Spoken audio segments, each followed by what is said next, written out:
Hey guys, welcome back to the channel. As promised today, we're going to be doing a side-by-side comparison between the classic ICON Airflite, the new Ultraflite, and the very new ICON ULTRAFLITE CARBON, and seeing what the difference is and if it's convenient for you to make the upgrade. Let's get to it. Going into ICON's history, they started out in 2002, so they are not new players in the helmet game and have held their own for quite some time in a very niche market of motorcycle riders, making over-the-top and very unique designs catering to stunt riders, street riders, ADV riders, and everything in between. It's worth noting that for a few years they have been working with the likes of HJC through HJC's company HJC Vina Limited, which is based in Vietnam, to make their helmets. Although public record as to when the partnership officially started is not available or known. That being said, for everyone saying how bad the quality of an ICON is, well, they either never owned one or are just parroting off of what they saw on social media, because that's just not true. As HJC is known to make high quality helmets for ICON and other companies, so they wouldn't take a shortcut and lower that standard just because they're working with ICON. It's actually because of ICON that not only can they offer high quality riding helmets for themselves, but also add to that unique shell design that ICON is famous for. Prime example, the Airflite and Ultraflite. Now, going back to the comparison, ICON has added two air vents near the rear of the helmet, giving you the option can be opened and closed by pulling on the spoiler, which I have to admit is pretty cool for those hot summer days, which if you're living in Southeast Asia or in any hot country like I am, you're definitely going to appreciate.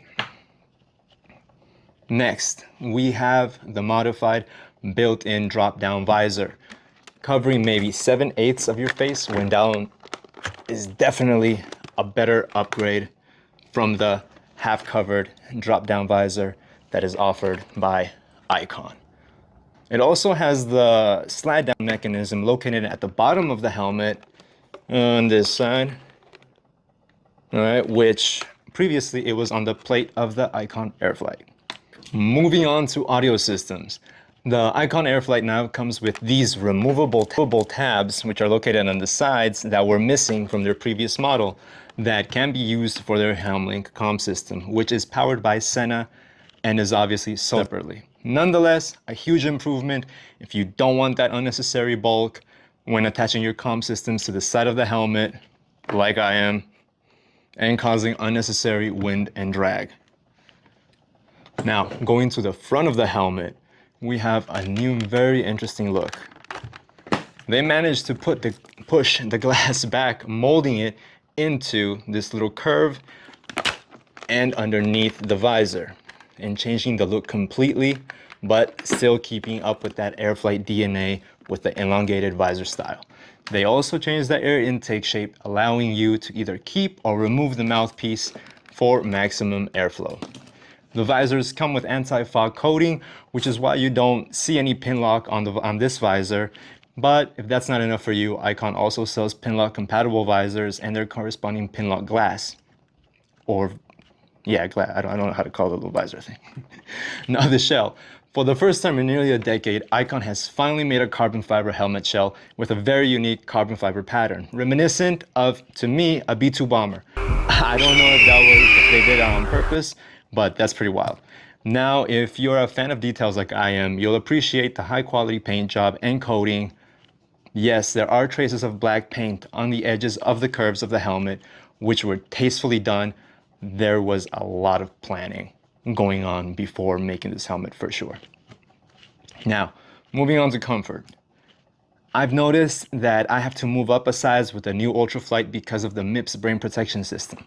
I tried wearing my usual size, which is a size M, and I just couldn't bear it. So I had to move up to a size L on the Airflite that has the MIPS before I got my hands on the Ultraflite. This is a non-MIPS helmet. Now, there are many people who claim that the Airflite has a bad fit overall, and I agree. I can't wear my Airflite for long periods of time without feeling pressure build up around my temple and my jaw, which gets to be uncomfortable after a while. However, Icon has claimed that the fit is better than before, so I'll give it a test. I hate feeling the cheek padding on my face for some reason, so let's go with it. All right. Now, this helmet has been obviously broken into, so I know exactly what to expect from this helmet, and I've already told you guys about the uncomforts. So I'm gonna be trying, let's put this here. I'm gonna be trying the Ultraflite. I haven't tried it yet. All I did was switch the glass literally yesterday, and I've been saving it up for you guys, okay? So, hope you appreciate me. Oh my gosh. All right. Here goes nothing. All right. Okay, so let me see. Let me think. Shit. I appreciate the visor. The visor is nice. The drop down, that's for sure. I like it. Let me see. You know, I don't feel any immediate discomfort. Actually, it feels quite good. And this is the one with the MIPS protection system. All of the Ultraflites and newer Airflites come with the MIPS. So, I still feel a little bit about the jaw. I love Icon so much, but I'm really not trying to have a bias here. Yeah, there's a little bit over here. When riding, I think it'll open my mouth without me knowing, because it's just like it's pressing on your cheeks. Like you can't, once you open your mouth, you really can't close it, just because of the meat from inside your cheek. You're gonna bite inside it. So I don't. Maybe I need some breaking into, but as for right now, that would be my concern. On the top, it feels great. Top, it's actually good. It's legit. It's just on the sides, the cheeks are it's so tight over here for me.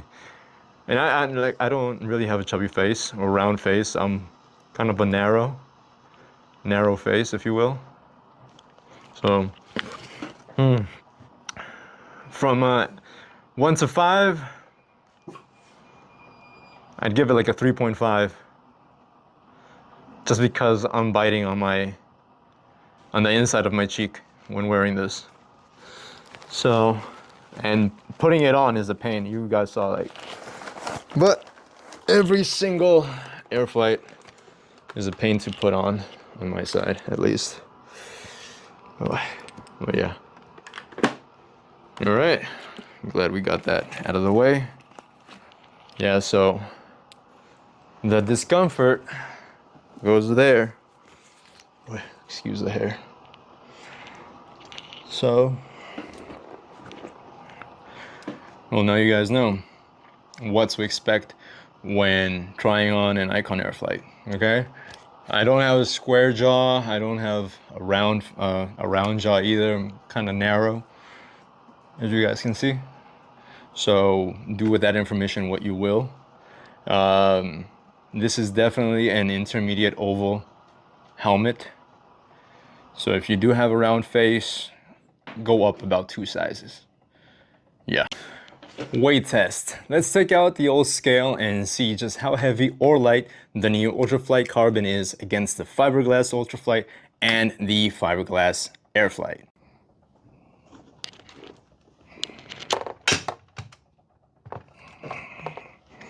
Now, weighing the Airflite, it is at, wait, let me stick it up properly. All right. And we are at 2 kilos. But you guys have to keep in mind that I also do have a spoiler attached to this and also my comm set, in which I am incredibly lazy to remove. So, I do say so myself. 145 for the carbon. And that's why the fiberglass, it is going at 170. Okay, I'm getting 175. 175 on the clock on this one, guys. One more time. 170. Okay, so it's 170, 175. All right, this thing is meant for people, not small items like helmets, so hope you guys understand. Now, we're going to be talking about all of ICON sectors that have been involved in the creation of this helmet to be what it is now. With the collaboration of Carbon Handcrafted, which more than likely took care of laying down the carbon fiber by hand to make the helmet, and Hydro Dry, which is the brand of moisture-wicking fabric used primarily in helmet liners of motorcycle gear for brands like ICON. And the claim for the new Ultraflite is that the new material dries up 2 times faster than before. So that's pretty cool. And Ultra Shield, providing a distortion-free and fog-free visor for their new helmets. Drop Shield Ultra, giving you the maximum optical coverage that a drop-down visor can provide. Emergency release. The cheek pads can be removed by emergency personnel in case of an accident. And of course, this helmet does have a DOT and is rated ECE 2206 to the latest standard. Thanks everyone for watching. I hope I gave a thorough enough review of this helmet, and I will be doing a wind noise and extended comfort review in a few days. Cheers.